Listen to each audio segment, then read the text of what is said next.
La DMZ héberge des machines du réseau interne qui ont besoin d'être accessibles depuis l'extérieur. C'est le cas notamment lorsqu'ils fournissent un service aux utilisateurs sur Internet, comme par exemple un serveur web, un serveur de messagerie, un serveur proxy, un serveur FTP public, DNS, VoIP, etc. La DMZ joue le rôle de zone tampon entre le réseau à protéger et un réseau hostile. Les serveurs du LAN ne sont donc jamais exposés directement à Internet et à l'inverse, les personnes de l'extérieur n'ont jamais à accéder directement à des ressources du LAN. Toute communication entre le LAN et Internet doit donc passer par la DMZ.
Un firewall est un élément du réseau informatique. Il peut être logiciel ou matériel ou bien une combinaison des deux. Le rôle du firewall est de sécuriser un réseau en définissant les communications autorisées ou interdites. Le firewall permet d'interconnecter deux réseaux ou plus de niveaux de sécurité différents.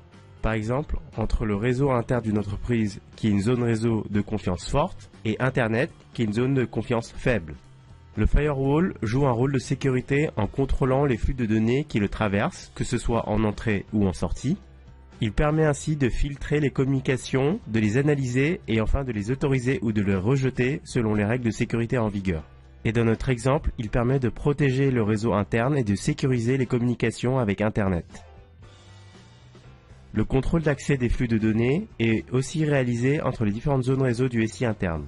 Le firewall assure le cloisonnement entre ces différentes zones réseau.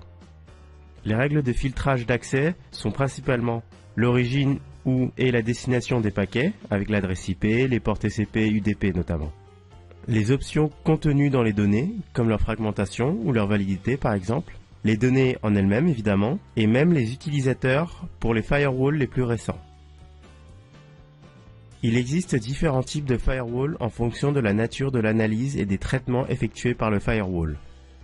Le premier type de firewall est le pare-feu sans état, ou en anglais Stateless Packet Inspection Firewall. Ce type de firewall regarde chaque paquet indépendamment les uns des autres et le compare à une liste de règles de filtrage appelée ACL pour Access Control List.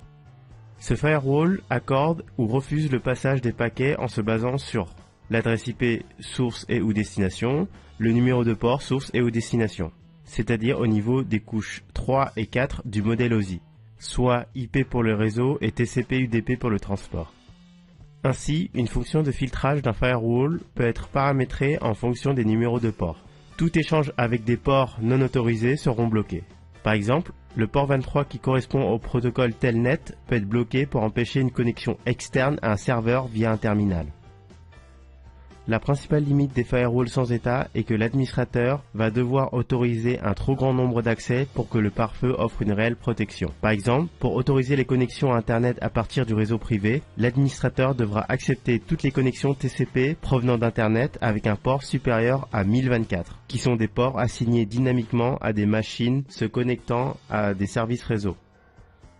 Ces firewalls ont donc tendance à tomber en désuétude aujourd'hui, mais restent présents sur certains routeurs ou systèmes d'exploitation. Passons au deuxième type de firewall. Il s'agit du firewall à état, ou Stateful Packet Inspection Firewall en anglais. Les firewalls à état vérifient que chaque paquet d'une connexion est bien la suite du précédent paquet et la réponse à un paquet dans l'autre sens. Ce qui veut dire que si une connexion est autorisée, tous les paquets de l'échange seront implicitement acceptés. Les firewalls à état maintiennent un tableau des connexions ouvertes et associent les nouvelles demandes de connexion avec des connexions autorisées existantes. Le firewall à état peut alors prendre des décisions de filtrage en fonction des informations accumulées lors des connexions précédentes, ainsi que des paquets précédents appartenant à la même connexion et non plus seulement sur des règles définies par l'administrateur. Par contre, le firewall à état est limité à garder un suivi de l'état de connexion. Pour les connexions existantes, le pare-feu à état ne fait que consulter le tableau des états. Son rôle est donc seulement de vérifier le trafic entrant avec sa table d'état et d'établir la correspondance ou pas. Ce qui veut dire qu'il n'a pas besoin de faire de l'inspection approfondie des paquets. Passons maintenant au firewall applicatif. Ce type de firewall applique un filtrage applicatif qui permet de filtrer les communications application par application. Le filtrage applicatif se situe donc au niveau 7 du modèle OSI, c'est-à-dire la couche application. Les requêtes sont traitées par des processus dédiés. Par exemple, une requête de type HTTP sera filtrée par un processus de proxy HTTP.